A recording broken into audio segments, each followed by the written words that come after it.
नमस्कार सभी को। आप सभी को पता है आज 18 दिन है कंट्री लॉकडाउन का, और मैं बताना चाहूँगी 3 अप्रैल 2020 को यूनियन हेल्थ मिनिस्ट्री के द्वारा ही एक रिपोर्ट जारी किया गया था, जहां उन्होंने कंफर्म किया था कि more than 50 doctors and health workers जो हमारे कंट्री में वो कोविड पॉजिटिव पेशेंट पाए गए हैं। साथ ही मैं बताना चाहूँगी यही थर्सडे को एक इंदौर के 62 ईयर ओल्ड डॉक्टर्स का भी देहांत हुआ कोविड-19 की वजह से। और साथ ही मैं बताना चाहूँ कल ही फ्राइडे के समय इंदौर के ही और एक डॉक्टर जिनका 65 उम्र था, वो भी कोविड-19 से ही उनका देहांत हुआ। तो कहीं ना कहीं जो पूरे कंट्री में डॉक्टर्स का और हेल्थ वर्कर का एक इशू है, और साथ ही साथ वो अर्ज कर रहे हैं कंसर्न डिपार्टमेंट से कि जो पीपीई क्वालिटी, जो पर्सनल प्रोटेक्टिव इक्विपमेंट्स है, उनका क्वालिटी को बढ़ाया जाए। अच्छी को नहीं क्वालिटी नहीं होने की वजह से वो खुद भी अपने आप को सेफ नहीं लग रहे हैं। तो आज हम अभी मिलेंगे Indian medical association Arunachal Pradesh के यूनिट के प्रेसिडेंट से और जानने की कोशिश करेंगे कि हमारे अरुणाचल में क्या चल रहा है और हमारे यहाँ के हेल्थ वर्कर और डॉक्टर्स अपने आप को कितना सेफ लगते हैं। चलिए। Good morning sir. नमस्कार। मॉर्निंग सर, आपको तो पता ही होगा कि आज 2 दिन में थर्सडे एंड फ्राइडे में ही 2 डॉक्टर्स का देहांत हुआ कोविड-19 के इंदौर में।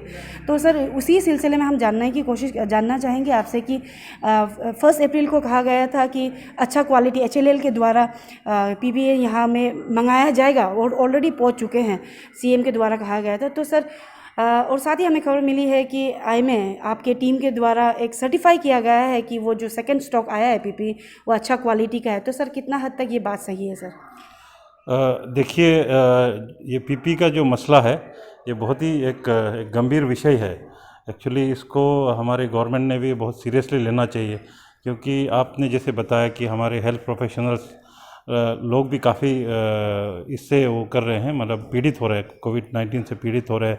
और शायद आपने वो फिगर्स भी बताया कि डॉक्टर्स भी मर रहे हैं, सिस्टर्स भी इसके ग्रस्त में है। तो इसको बहुत सीरियसली लेना चाहिए और जो हमारे हेल्थ वर्कर्स को है उसको एडिक्वेट PPE मिलना चाहिए।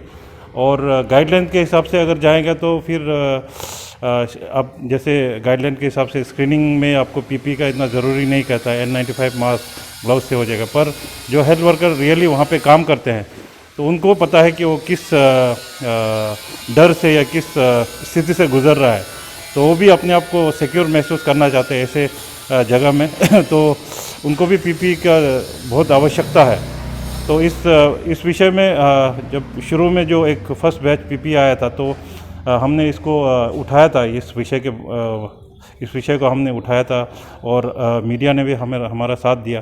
तो तुरंत शायद उसी वक्त सरकार ने अपना जो एक क्लैरिफिकेशन दिया और जो पुराना PPE का सेट है उसको वापस बुला लिया था। तो अभी जो नया सेट आया है उसके बारे में मैं कुछ कमेंट नहीं करूंगा। और हमारे IMA भी एक सर्टिफिकेशन बॉडी नहीं है।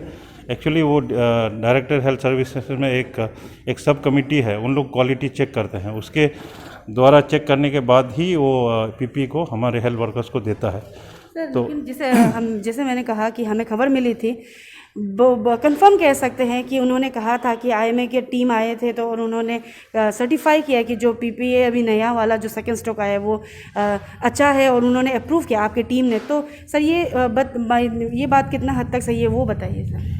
एक्चुअली देखिए, आपको मैं बताना चाहूँगा कि एक्चुअली हम लोग ये लॉकडाउन के सिलसिले में हमारे ऑनरेबल हेल्थ मिनिस्टर हमारे डिप्टी CM साहब हैं और हम लोग CMO में भी गए थे, पर CM साहब बिज़ी थे तो हम मिल नहीं पाए। तो हमने उनको ये लॉकडाउन के एक्सटेंशन के बारे में अपना जो एक साइंटिफिक बैकग्राउंड को मद्देनज़र रखते हुए हमने क्यों लॉकडाउन करना चाहिए और जो हमारे जो स्टूडेंट जो फंसे हुए हैं तो वो जब ये लॉकडाउन खुलेगा या रिलैक्सेशन होगा तो उसको हमको कैसे हैंडल करना चाहिए, सब मतलब एस्पेक्ट्स को देखते हुए तो अपने अरुणाचल को भी सेफ रखना है, प्लस जो बाहर में फंसे हुए लोग हैं उनको भी हम बराबर बैच वाइज में लेके आ सकते हैं। तो उसके बारे में हम लोग चर्चा करने गए थे। तो इसी विषय में थोड़ा PPE के बारे में चर्चा हुआ था। तो हमने कोई सर्टिफिकेशन नहीं दिया था, तो हमने सिर्फ वो कहा था कि वो डिफरेंट सेट्स में है, तो डिफरेंट सेट्स को अगर असेंबल कर दिया जाए तो एक एडिक्वेट एक सेट बन जाता है PPE का सेट। हमने वही कहा था और कोई हमने सर्टिफिकेट नहीं दिया या हमने कोई अप्रूव किया, ऐसा हमारे तरफ से कोई वो बयान नहीं है। और हम लोग कोई एक अप्रूवल बॉडी या कोई सर्टिफिकेट देने वाला बॉडी नहीं है। हम लोग IMA मेनली जो है हमारे डॉक्टर्स का वेलफेयर के लिए काम करता है। हमारे हेल्थ वर्कर्स जो भी है जो काम कर रहे हैं इस कोविड-19 क्राइसिस में, हम लोग उसके साथ हैं। जो भी वो लोग पीड़ा से गुजर रहे हैं तो उसको हम लोग को देखना है, प्लस हमारे जो डॉक्टर्स कम्युनिटी को उसको आगे लेके जाना है, प्लस गवर्नमेंट के साथ हम लोग कोऑर्डिनेट करके जो भी हमारा थोड़ा बहुत इनपुट्स होगा हम लोग गवर्नमेंट को देने की कोशिश करते हैं। यही हमारा मेन काम है। तो ये PPE को सर्टिफिकेट देना ये सब हमारा काम नहीं है।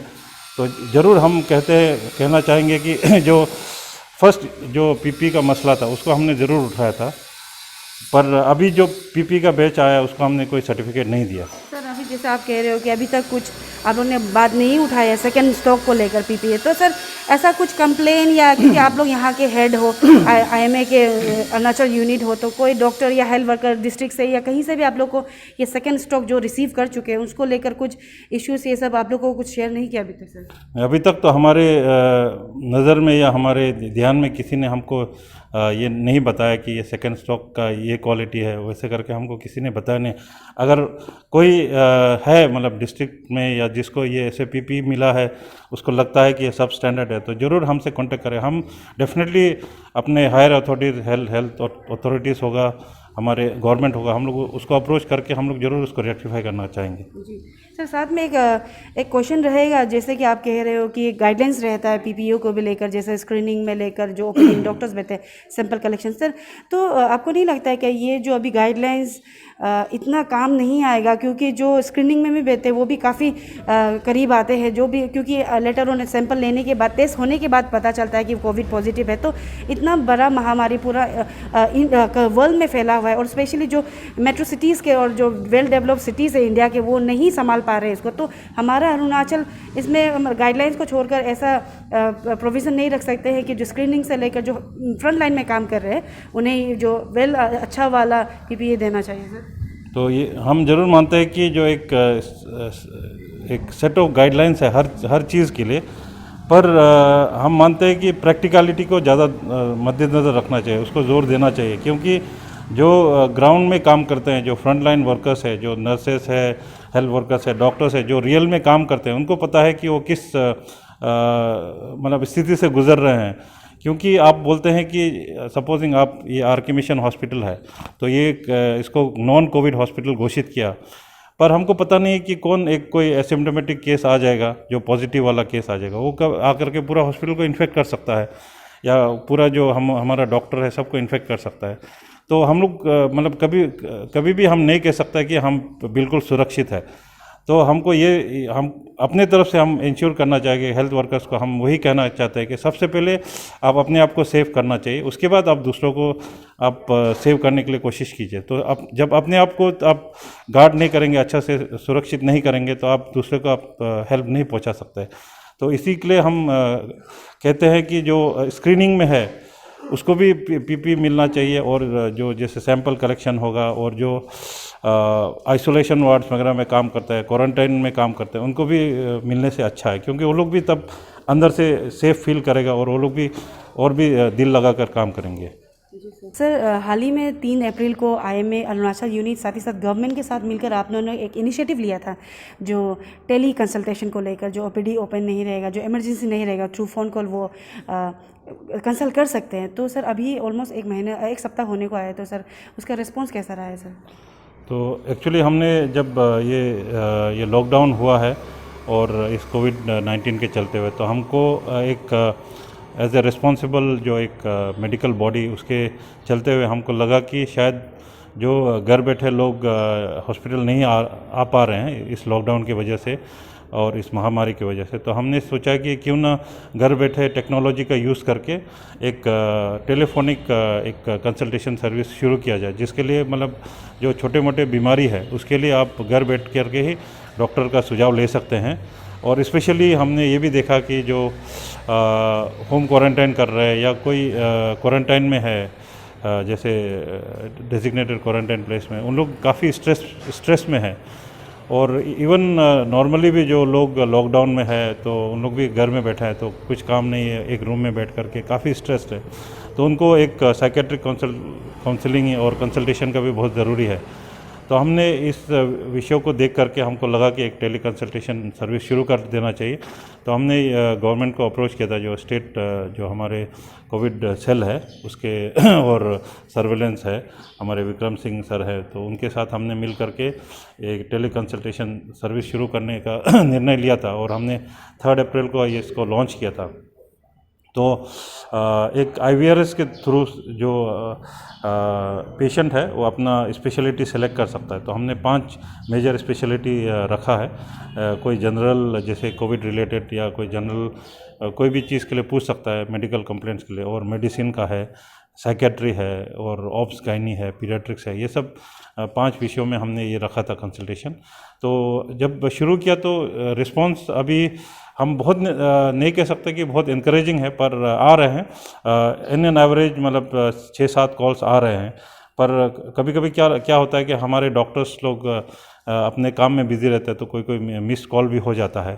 तो इन एन एवरेज पर स्पेशलिटी 10 कॉल्स वैसे तो आ रहा है, पर हम मानते हैं कि इसको और भी हमको मजबूत कर लेना चाहिए और भी हमको इसके बारे में थोड़ा जागरूकता फैलाना चाहिए, ताकि लोग घर बैठे इस सुविधा का लाभ ले सकते हैं। सर, अभी हमने देखा कि RK मिशन में भी काफ़ी सारे लोग OPD को देखकर आ रहे हैं और रिपोर्ट के मुताबिक वो ट्रिम्स में भी आ रहे हैं, जबकि covid full fledge covid hospital करने के बावजूद भी वहाँ आ रहे हैं। तो सर, किस तरीके से जी, क्योंकि आप प्रेसिडेंट हो, तो आप कुछ मैसेज या कुछ कहना चाहोगे सर उसको लेकर? तो इस कोविड-19 आउटब्रेक के चलते हुए तो स्टेट गवर्नमेंट ने ये डिसीजन लिया था कि ट्रिम्स को एक डेजिग्नेटेड कोविड हॉस्पिटल के तौर पे रिकग्नाइज़ किया जाएगा, जहाँ पे सिर्फ कोविड पेशेंट्स होगा और हाईली सस्पेक्टेड केसेस होगा वहाँ पे भेजा जाएगा, प्लस वहाँ पे फ्लू क्लिनिक चलाया जाएगा। और RK मिशन में है जो बाकी नॉन कोविड पेशेंट्स है, पूरा जो कैपिटल कॉम्प्लेक्स का लोड है, तो यहाँ पे भेजा जाएगा। तो उसी के चलते हुए जो वहाँ पे अराउंड जैसे 50 जैसे अराउंड पेशेंट्स थे, इंडोर पेशेंट्स थे, तो उसको यहाँ पे RK मिशन में शिफ्ट कराया गया। और जितने भी अभी जो ट्रिम्स के फॉलोअप पेशेंट्स हैं सब RK मिशन में आ रहे हैं। तो जब हमने ये टेली कंसल्टेशन शुरू किया तो हमको लगा कि लोग शायद इसको काफ़ी इनकरेजिंग रूप में लेंगे, पर यहाँ पे हम लोग RK मिशन में देख रहे हैं और अन्य हॉस्पिटल में देख रहे हैं कि लोग इतना इसको गंभीरली नहीं ले रहे हैं, और इवन छोटे मोटे प्रॉब्लम के लिए भी हॉस्पिटल आ जाते हैं। तो हम यही अपने जो अरुणाचल के वासियों से हम यही गुजारिश करना चाहेंगे कि छोटे मोटे बीमारियों के लिए आप हॉस्पिटल में ना आइए, क्योंकि हॉस्पिटल जो है एक बहुत हाई रिस्क एरिया है। यहाँ पे इतने सारे पेशेंट्स आते हैं, तो आपको भी इन्फेक्शन लगने का डर रहता है। यहाँ पे हेल्थ वर्कर्स जो है एक्सट्रीम जो कंडीशंस में काम कर रहे हैं, तो आप आकर के और भी इसको बर्डन बढ़ा रहे हैं। तो छोटा मोटा प्रॉब्लम होगा उसका आप घर बैठे इस टेली कंसल्टेशन सर्विस का लाभ उठा सकते हैं। और आप और भी बहुत सारे लोग हैं जो डॉक्टर्स को पर्सनली जानते हैं, उनको आप व्हाट्सएप कीजिए, फ़ोन पे कंसल्टेशन लीजिए।